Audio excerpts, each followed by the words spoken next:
Boa noite, dando continuidade ao nosso curso de eletrocardiograma, BEST-MED. Nós vamos falar agora sobre as arritmias cardíacas. Nós vamos subdividi-las em arritmias supraventriculares e arritmias ventriculares. Bom, por definição, as arritmias supraventriculares são toda e qualquer arritmia que se localiza acima da bifurcação do tronco do feixe de His. Isso é uma definição. Então, mais uma vez, lembrando da nossa aula de anatomia do sistema de condução, mostrando a localização do nó sinusal e sabendo que o nó sinusal, ele é o comandante do ritmo cardíaco porque ele tem a maior frequência de disparo. Então, a maior frequência de disparo do nó sinusal, dado por aquele potencial de ação que eu mostrei naquela aula anterior, que é a fase 4, ou de despolarização diastólica, quanto maior a inclinação da fase 4, maior é a frequência de disparo do nó. E essa maior frequência de disparo do nó sinusal faz com que alguns focos existentes nos átrios ou nos ventrículos, eles estejam hibernando, eles estejam latentes.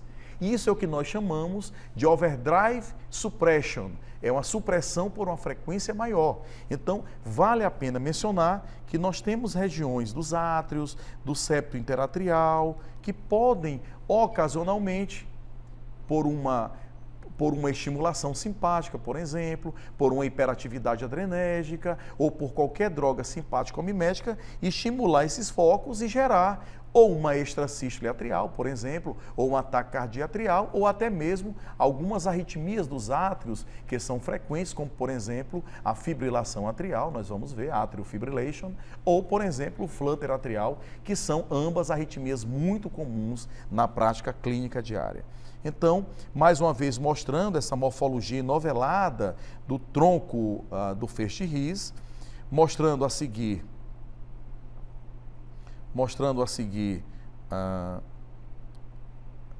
o aspecto novelado do nó atrioventricular. Ele sofre uma condução decremental e essa condução decremental, o estímulo vai alentecer o potencial de ação de maneira que ele tem uma dificuldade. Então, o mecanismo das arritmias cardíacas são esses. É quando um determinado foco existente ou nos átrios, nos ventrículos, eles passam a deflagrar um potencial competindo com a região normal, com o foco normal, que é o nó sinusal, ok?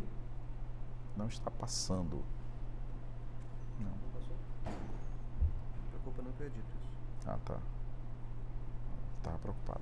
Então, a eletrofisiologia, para que nós possamos entender o mecanismo das arritmias cardíacas, vale a pena nós falarmos um pouco das propriedades eletrofisiológicas, mais uma vez reforçando a importância daquela nossa aula de anatomia e eletrofisiologia do sistema de condução. E duas características principais da célula muscular cardíaca. A excitabilidade, lembram do sincício? Ou seja, quando uma célula é estimulada, ela é capaz de se excitar e deflagrar e propagar esse potencial de ação através dos miócitos, como se o coração fosse, e isso é fantástico, como se ele fosse somente uma única célula. E automatismo é a capacidade que uma determinada estrutura tem, um determinado foco tem, de gerar potencial de ação de maneira automática. Então, a partir daí, nós já podemos mencionar a primeira característica, o primeiro mecanismo das arritmias cardíacas.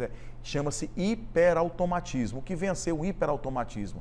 É a capacidade que uma determinada estrutura elétrica tem de gerar potencial de ação de maneira espontânea, de maneira automática. E quem faz isso com a sua maior frequência é o nó sinusal. Então, alterações na formação do impulso, que é o hiperautomatismo, cujo conceito mencionei agora para vocês, o distúrbio na condução do impulso, que é o mecanismo de reentrada, eu vou mostrar no próximo diapositivo como é que ocorre, e o mecanismo de reentrada, que é o mecanismo responsável pelas arritmias que são desfibriláveis, porque as arritmias por hiperautomatismos, elas não são passíveis de desfibrilação.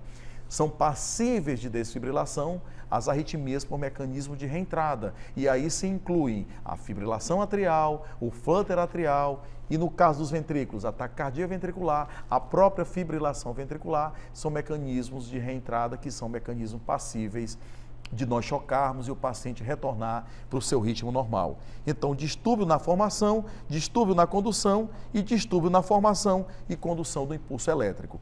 O mecanismo de reentrada, explicando para os senhores, vejam, é uma região geralmente fibrótica, uma fibrose miocárdica, por isso é que o indivíduo, por infarto, ele morre de arritmia. E ele morre por um mecanismo de reentrada, um ataque cardíaco ventricular que pode degenerar, por exemplo, numa fibrilação ventricular. O potencial de ação desce numa fibra sadia, essa fibra percorre, vai na sua região distal e é bloqueada a nível proximal, o potencial de ação não passa. Mas retrogradamente ele pode passar, só que de maneira bem lenta. Quando chega na fase proximal, o próximo potencial de ação ainda não chegou. O que é que acontece? Ele volta e fecha um circuito elétrico e começa a gerar essa arritmia por mecanismo de reentrada. Então, esse mecanismo é muito comum, é um mecanismo responsável, inclusive, pelas arritmias que são muito frequentes na prática clínica diária. E nós vamos ver isso de maneira bem didática na nossa aula agora das arritmias supraventriculares. Extrasístoles atriais, como o próprio nome está dizendo, é uma onda P atrial de morfologia diferente da onda P sinusal. Quando eu falo átrio, eu falo em onda P. A não ser que o indivíduo esteja em fibrilação ou flutter atrial, que neste caso da fibrilação, o átrio ele não contrai, ele fibrila. Se fibrila, não tem onda P. Mas entendo onda P e se eu observar no traçado eletrocardiográfico uma onda P prematura, diferentemente da onda P sinusal normal, percebam que a onda P sinusal ela tem a mesma morfologia.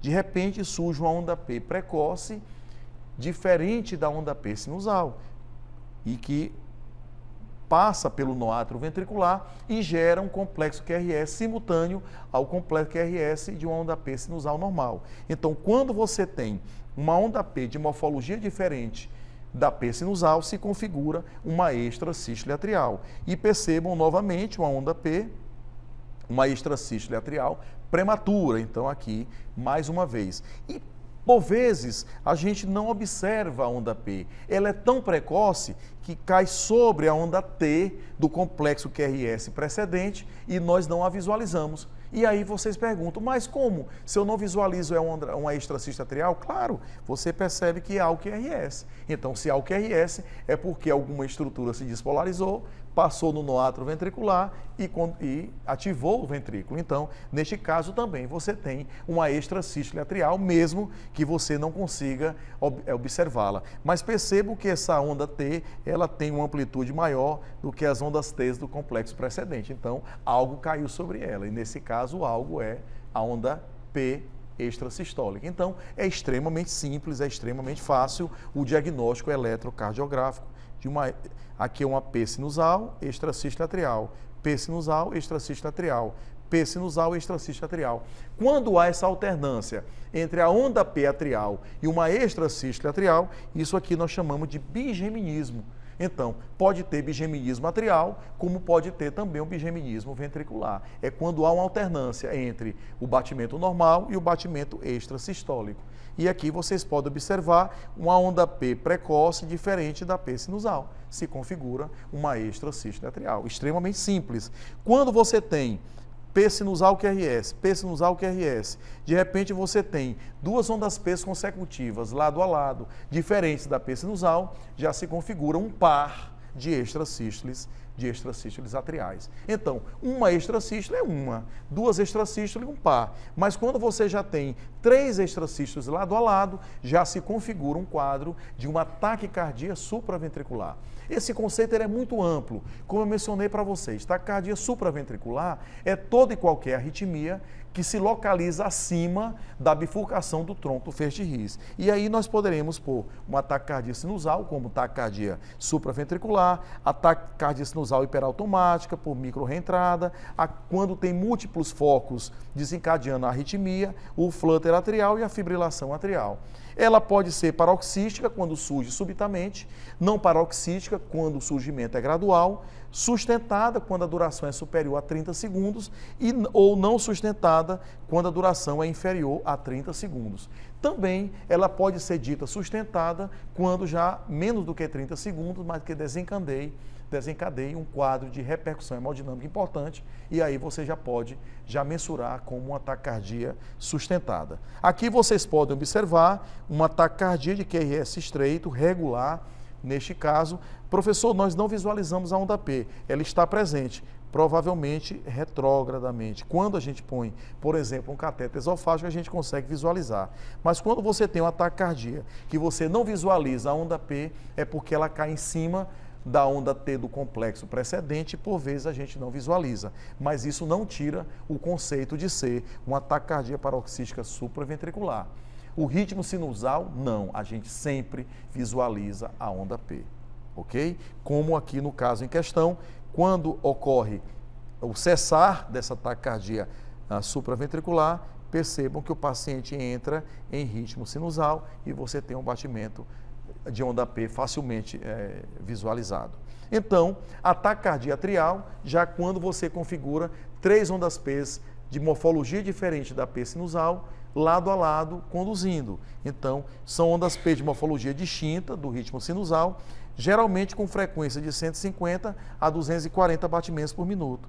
E ela vai variar sua morfologia de acordo com o local de origem. Como assim? É muito fácil explicar.